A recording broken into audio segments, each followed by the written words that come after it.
1. This lesson is over difference of squares. This is another special case quadratic, similar to what we talked about yesterday. A little bit easier to factor as long as you can identify them.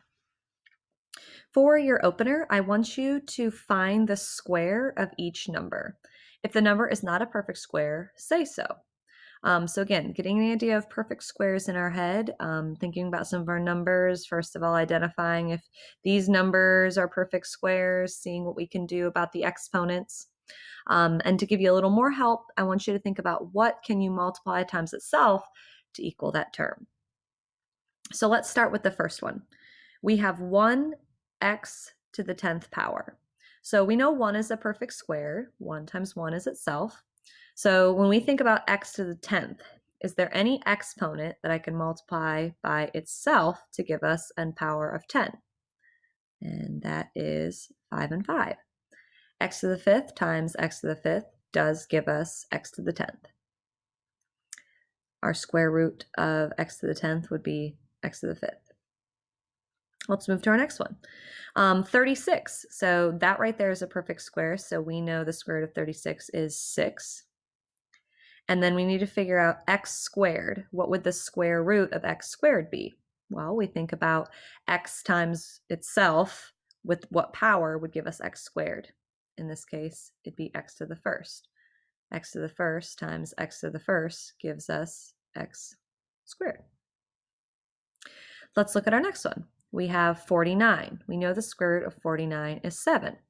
But what about x to the third?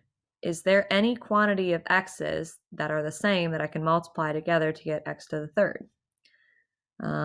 Since 3 is a prime number, its only factors are 1 in itself, we can't ever get to 3.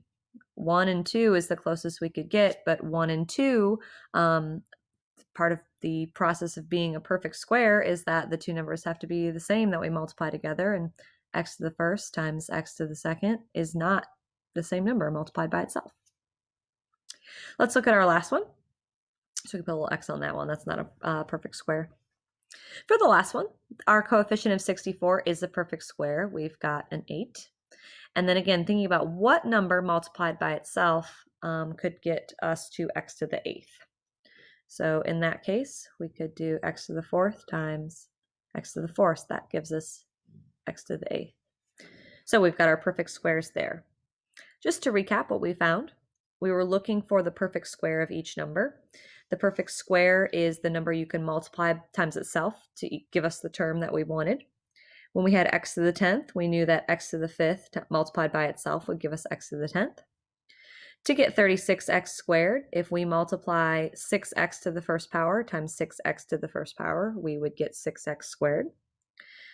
When we tried to do this one, we knew the square root of 49 was 7. However, there is no way we can get a number to the third power by multiplying something else by itself. And then for our last one, the square root of 64 we know is 8. And then to get x to the 8th power, the perfect square of x to the 8th would be x to the 4th.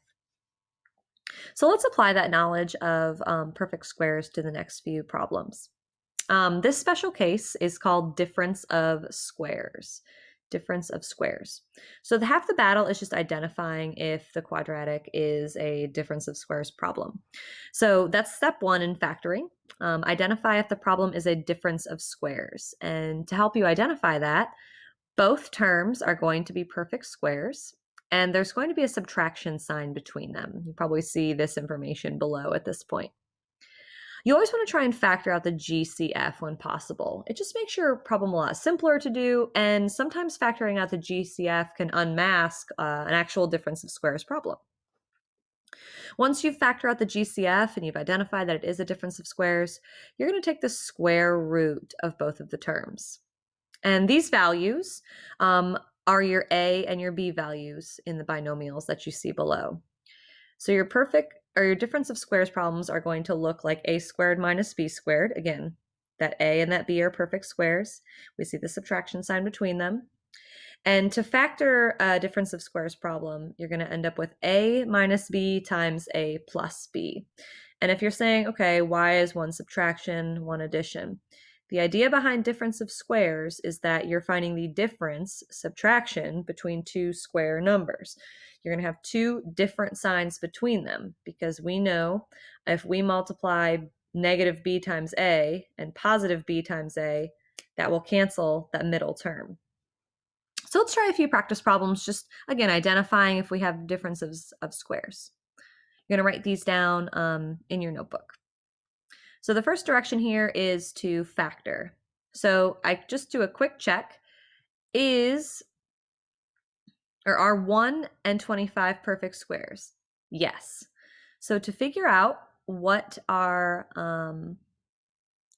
how to factor this question, so I'm trying to pick a color, we would take the square root of 1, which we know is 1. We would take the square root of 25, which we know is 5. So we just found our new a and our b value, 1 and 5. So our factorization of n squared minus 25 would be 1n and 1n minus 5 plus 5. Don't believe it? If you do a quick area model, you'll realize that you have the right answer. N squared minus 5n plus 5n minus 25. Those cancel, you're left with the original problem. Let's try this one over here. So again, I look at these questions. I know 4 is a perfect square. I know x squared is a perfect square. I know 121 is a perfect square. And I know y squared it is as well. So my a value, I'm going to take the square root of 4x squared, which again, I just take the square root of 4 first, which is 2. The square root of x squared is x, or x to the first power. For our b value, I'm going to take the square root of 121y squared.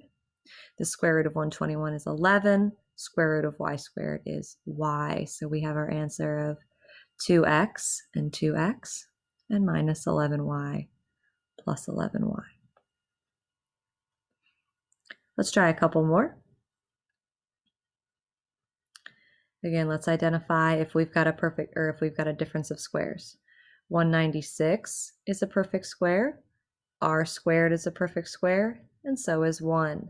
So our new a value is the square root of 196 r squared. Square root of 196 is 14. Square root of r squared is r. B value, square root of 1, easy, 1.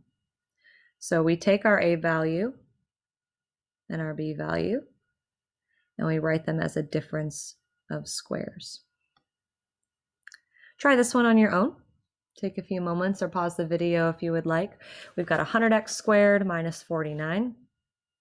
I know 100 and x squared are perfect squares, and so is 49.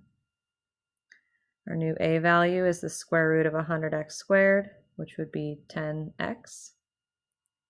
Our b value is the square root of 49, which we know is 7. So difference of squares would give us 10x plus 7 times 10x minus 7.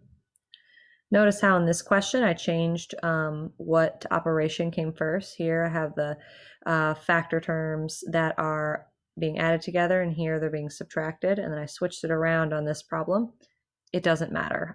Multiplication is commutative, and you're multiplying these two factors together. I got 2 more to try out. Thanks for sticking with me.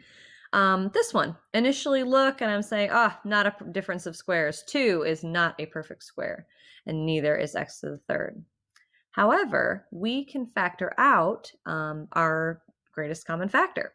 So between these, I see that there's some x's between them, which is good. So we'll be able to factor out an x. And I also notice that they have a greatest common factor of 2. So let's factor out the 2. Let's factor out a single x. So from here, I'd be left with x squared. Perfect. I know that x squared is a perfect square. And we'll be subtracting 81. And when I look at this problem here, now I have a difference of squares question. Square root of x squared is just x. The square root of 81 is 9. So my final answer, I take that 2x I factored out before. I'm going to have x minus 9, x plus 9 to complete my difference of squares problem. Again, don't believe it works. Take an area model, complete the two binomial